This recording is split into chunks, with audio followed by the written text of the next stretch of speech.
우리 시간 오늘 우리에게 주신 하나님 말씀 찾겠습니다. 요한복음 6장 30절로 40절까지의 말씀, 우리 신약성경 153페이지 요한복음 6장 30절로 40절까지의 말씀을 우리 한 목소리로 함께 오늘의 말씀을 읽도록 하겠습니다. 다 함께 읽겠습니다. 그들이 묻되 당신을 믿도록 행하시는 표적이 무엇이니까? 하시는 일이 무엇이니까? 기록된 바 하늘에서 그들에게 떡을 주어 먹게 하였다 함과 같이 우리 조상들은 광야에서 만나를 먹었나이다. 예수께서 이르시되 내가 진실로 진실로 너희에게 이르노니 모세가 너희에게 하늘로부터 떡을 준 것이 아니라 내 아버지께서 너희에게 하늘로부터 참 떡을 주시나니 하나님의 떡은 하늘에서 내려 세상에 생명을 주는 것이니라. 그들이 이르되 주여 이 떡을 항상 우리에게 주소서. 예수께서 이르시되 나는 생명의 떡이니 내게 오는 자는 결코 줄이지 아니할 터이요 나를 믿는 자는 영원히 목마르지 아니하리라. 그러나 내가 너희에게 이르기를 너희는 나를 보고도 믿지 아니하는도다 하였느니라. 아버지께서 내게 주시는 자는 다 내게로 올 것이요 내게 오는 자는 내가 결코 내쫓지 아니하리라. 내가 하늘에서 내려온 것은 내 뜻을 행하려 함이 아니요 나를 보내신 이의 뜻을 행하려 함이니라. 나를 보내신 이의 뜻은 내게 주신 자 중에 내가 하나도 잃어버리지 아니하고 마지막 날에 다시 살리는 이것이니라. 내 아버지의 뜻은 아들을 보고 믿는 자마다 영생을 얻는 이것이니 마지막 날에 내가 이를 다시 살리리라 하시니라. 아멘. 오늘은 제가 오늘 본문의 말씀을 가지고 순서대로 쭉 내려가는 기납법적 설교로 여러분들하고 말씀을 나누려고 합니다. 그래서 왜 또 스타일이 달라졌지 이러지 마시고 다양한 설교 방법이 있으니까 말씀에 따라서 제가 바꿉니다. 그렇게 귀담아 들으시면 되겠습니다. 그냥 흘러가면 나중에 결론이 나옵니다. 기납법적 설교는 그냥 따라오시면 되겠습니다. 지난 2023년 미국 공중보건 국장이었던 비백 머시라는 사람이 한 보고서를 발표했습니다. Our Epidemic of Loneliness and Isolation 이라는, 다시 말하면 외로움과 고립의 전염병이라는 어떤 주제를 가지고 보고서를 발표했는데, 이 보고서의 주제는 바로 한마디로 말하면 외로움은 흡연만큼 건강에 해롭다라는 말이었습니다. 정말 그런 것 같아요. 이 오늘날 우리의 적이라고 하면 외로움도 가장 큰 적 중에 하나일 수 있습니다. 오늘날 먹을 것이 넘치잖아요. 그리고 또 기술은 굉장히 발전했습니다. 그런데 사람들의 내면은 점점 더 어떻게 돼요? 비어져 가고 있다. 공허해진다고 그러죠. 다시 말하면 배는 부른데 영혼은 갈급하다는 거죠. 영혼은 굶주린 시대, 바로 이것이 오늘 이 시대의 어떻게 보면 초상이라고 말할 수 있습니다.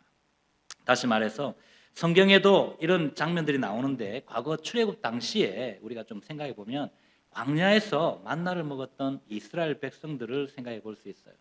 이들은 기적을 많이 경험했잖아요. 모세에게서 직접 하나님에 대한 이야기도 직접 들었습니다.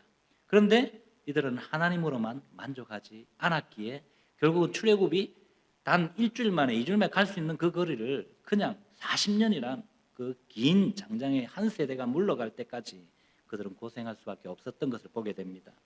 마찬가지로 오늘 오랜 시간이 흐른 뒤에 동일한 일이 오늘 본문에서도 또 일어나는 것을 우리는 보게 됩니다.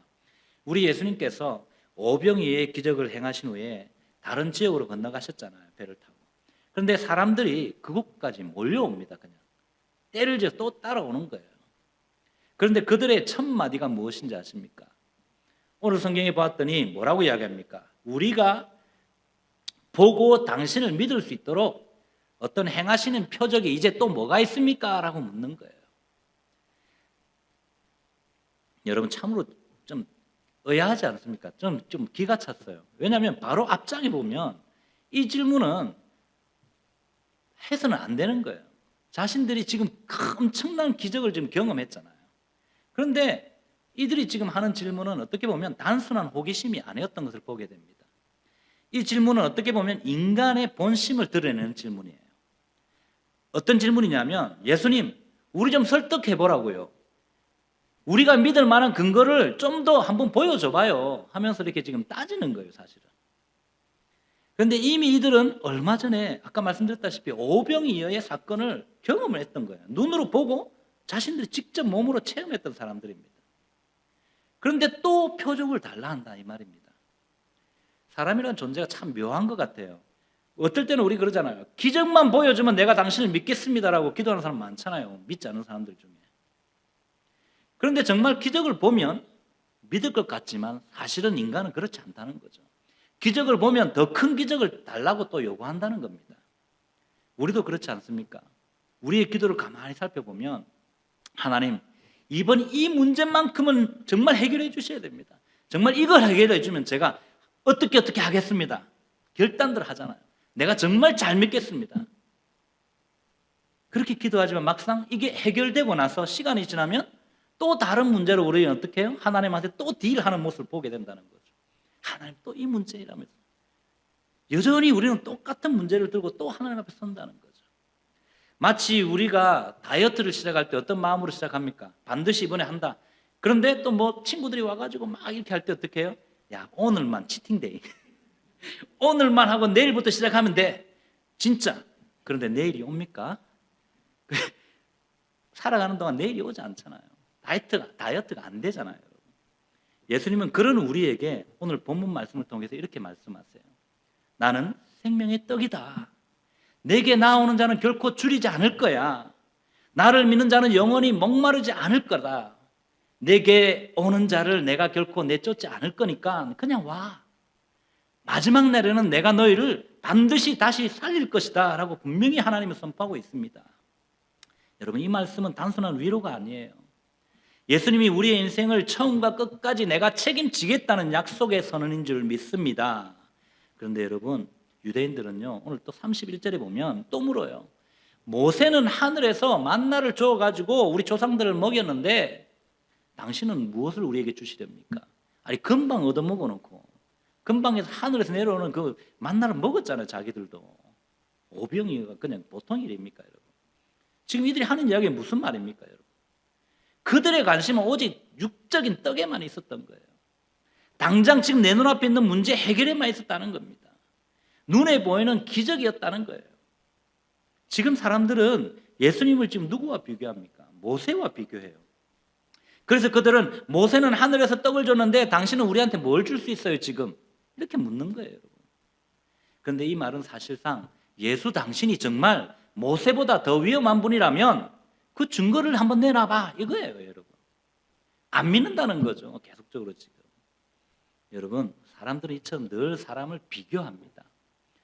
저 사람은 저런 은혜를 받았는데 나는 왜 이럴까 하면서 자신을 한탄하죠. 또 저 집은 저렇게 잘 사는데 왜 우리 집은 이 모양 이 꼬라질까 하면서, 왜 저 집의 딸들은 이렇게 잘 되는데 왜 우리 집안 집구석에 저것들은 저렇게 살아가 하면서 막 그냥 올라오는 거예요. 사람들만 보면 비교하게 되는 거예요, 자꾸. 왜 어떤 사람은 기도하는데 응답되는데 왜 하나님 나한테는 응답해 주지 않아? 나는 왜 아무 일이 일어나지 않지? 하면서 이렇게 자꾸 비교한다는 겁니다. 그런데 여러분, 기억하셔야 될 게 있어요. 비교는요, 우리의 영혼을 죽일 뿐입니다. 병들게 할 뿐이라는 거예요. 왜냐하면 비교는 감사 대신에 불평투성이가 되게 만들고 믿음 대신에 의심을 낳기 때문입니다. 그런데 오늘 예수님은 지금 32절에 보시면 그들의 시선을 어떻게 해요? 답을 바로 해주지 않고 다른 데로 돌리기 시작합니다. 하늘에서 참떡을 주시는 이는 모세가 아니라는 거예요. 모세가 아니라, 너희가 말하는 모세가 아니라 하나님이다. 그런데 더 중요한 것은, 만나보다 더 중요한 것은 참떡이야. 이 참떡 지금 너희 앞에 있잖아 보라는 겁니다. 그러면서 그 참떡은 바로 나다라고 지금 자신을 계시하고 있습니다. 여러분, 이 말씀에서 참이라는 이 헬라어 원어를 보면 이 단어는요, 단순히 진짜다라는 어떤 그런 뜻이 아니에요. 이 뜻은 궁극적이고 완전한 실체다라는 뜻의 단어를 쓰고 있어요. 그러니까 지금 참이라는 것은, 예수님 자신이 참떡이라는 것은 지금 완전한 실체가 지금 너희 앞에 있다는 말씀하시는 거예요. 또한 여기서 예수님의 말씀이신 이 떡은 여러분, 헬라 원어를 보니까 단순히 빵이나 떡이나 이런 존재를 말하는 것이 아니라 그냥 생존의 근원이라는 거예요. 삶의 중심이었다는 거예요. 그건. 그리고 존재의 의미, 존재 자체를 뜻한다는 거예요. 따라서 예수님은 지금 단순히 우리의 배를 채우는 분이 아니라고 말씀하시면서 우리의 영혼을 살리는 분이요, 우리의 삶을 붙드시는 분이시고, 또한 우리의 영원한 삶을 책임지시는 분이심을 믿으시기를 바랍니다.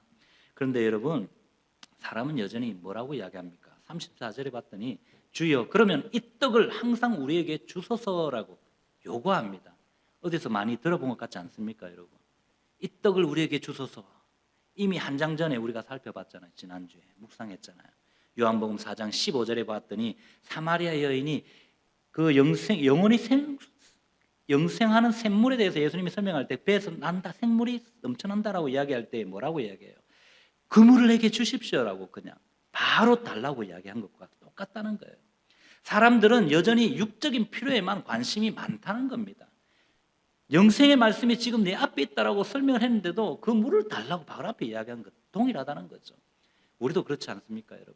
하나님 건강 주십시오. 하나님 돈 좀 주십시오. 하나님 이것 좀 주십시오. 저것 좀 주십시오. 하나님 문제 해결 좀 해주십시오라고 늘 언제나 우리는 달라고 기도하잖아요.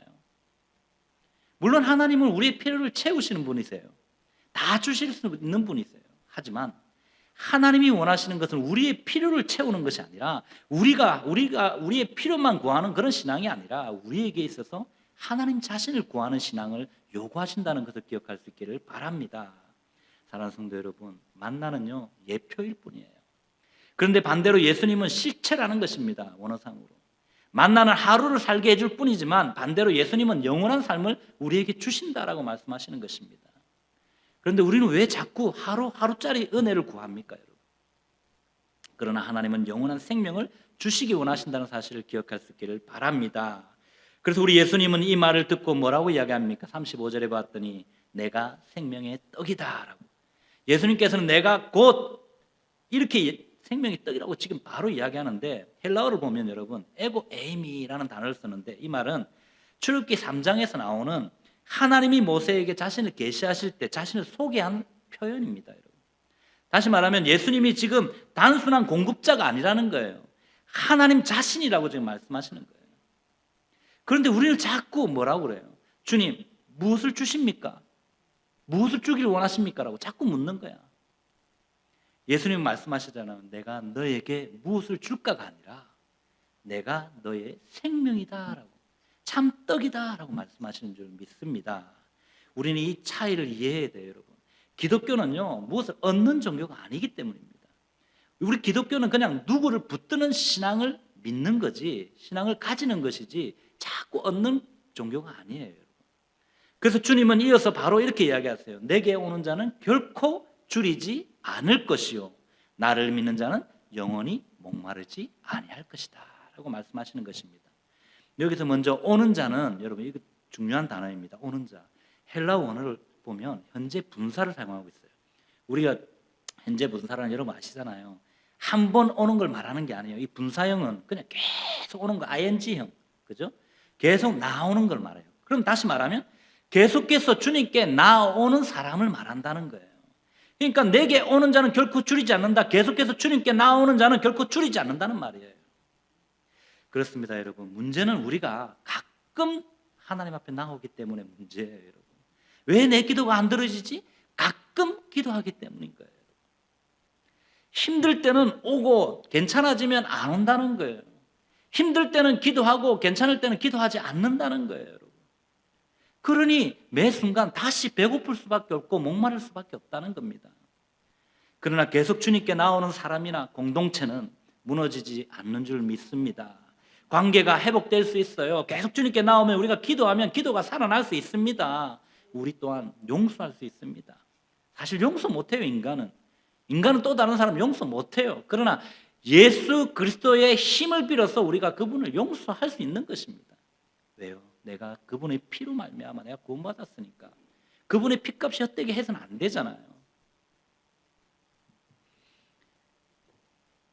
왜냐하면 중심이 바로 예수 그리스도이기 때문에 용서할 수 있고 또 기도할 수 있고 또 회복될 수 있는 줄 믿습니다.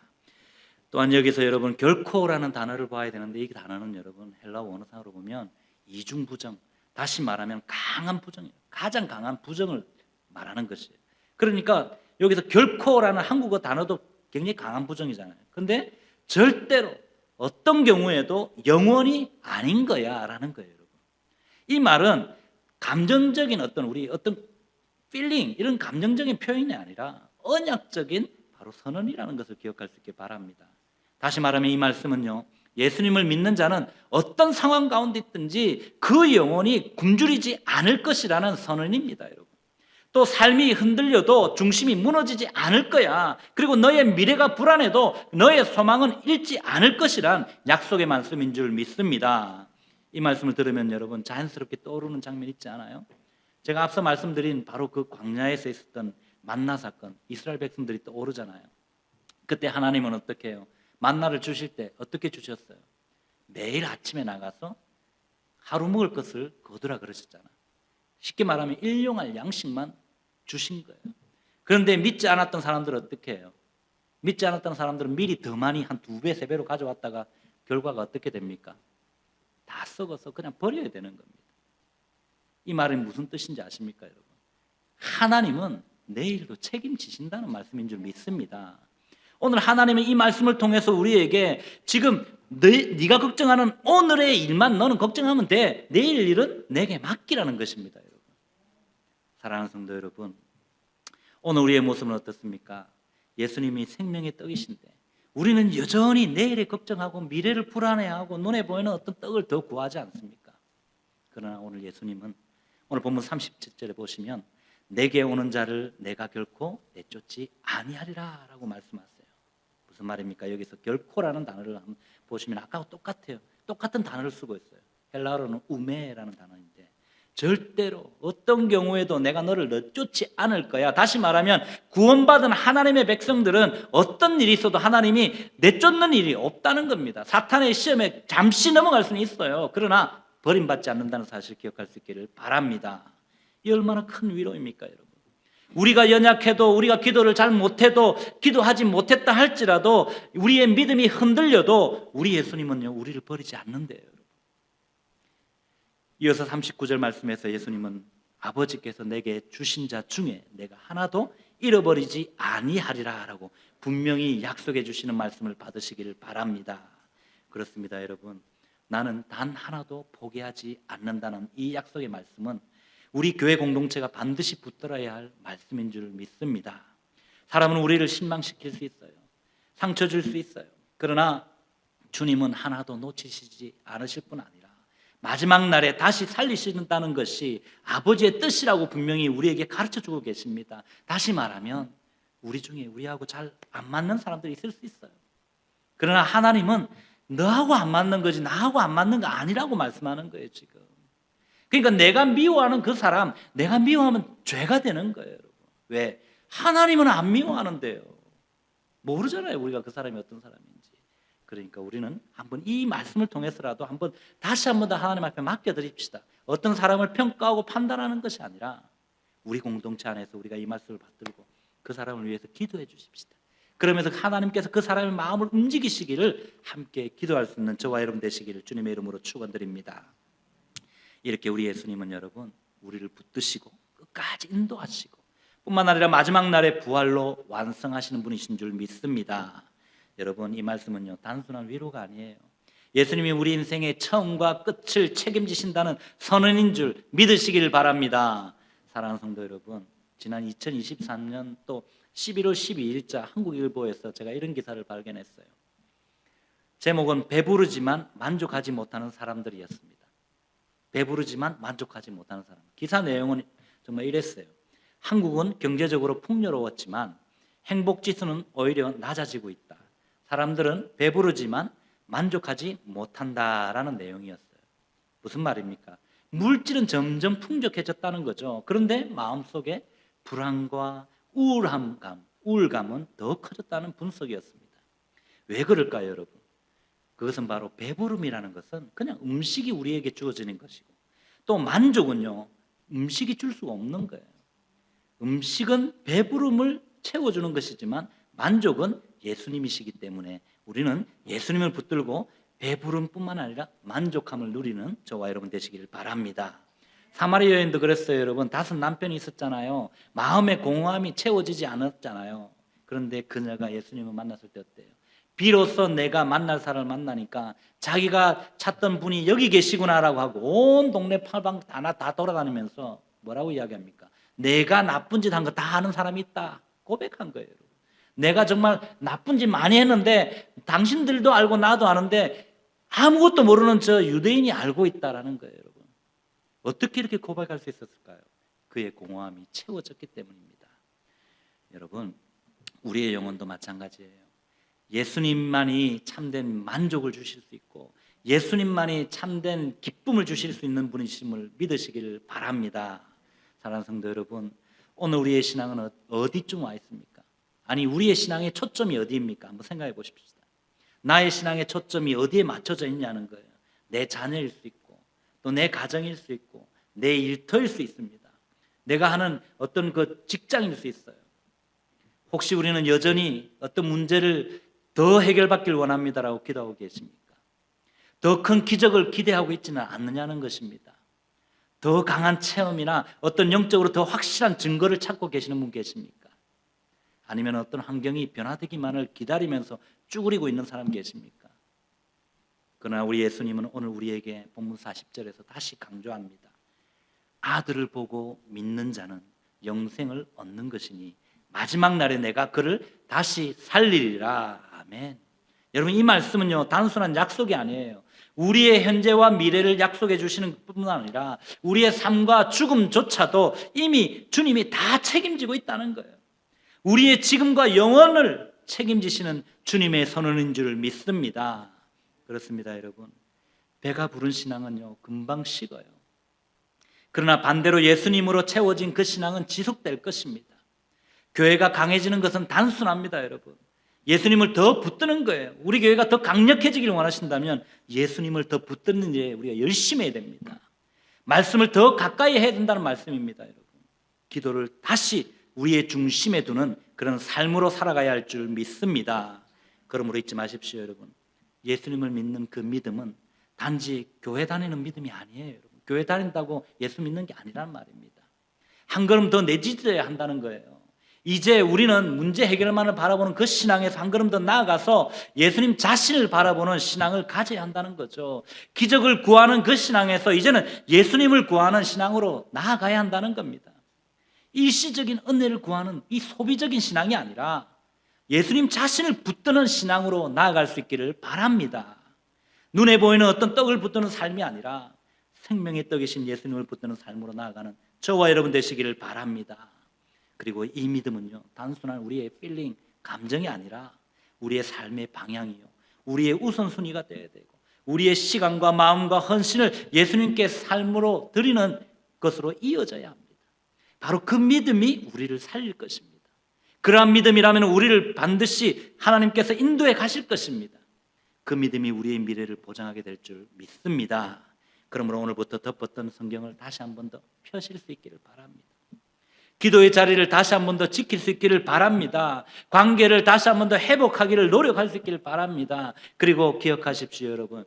예수님이 우리의 생명입니다. 그분이면 충분합니다, 여러분.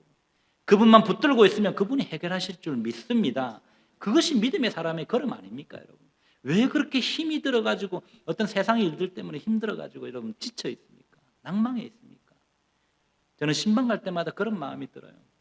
좀 뭔가 우리가 예수 그리스도 나의 능력이다 말하면서 왜 강하고 담대한 마음이 안 드냐는 거죠. 강하고 담대하게 한번 살아보십시다. 오늘 이 주님이 주신 말씀 앞에서 우리의 마음이 자연스럽게 또 이렇게 한번 고백하며 나갔으면 좋겠어요. 바로 주님, 제가 이제는 주님만을 붙들겠습니다. 주님이 나의 생명의 떡이십니다. 주님이 제 영혼의 만족이십니다. 주님이 제 미래의 소망이십니다. 주님이 제 삶의 주인이십니다. 바로 이 고백이 오늘 우리의 결단이 되고 우리의 삶이 되고 우리의 예배가 되기를 우리 주님의 거룩하신 이름으로 축원드립니다.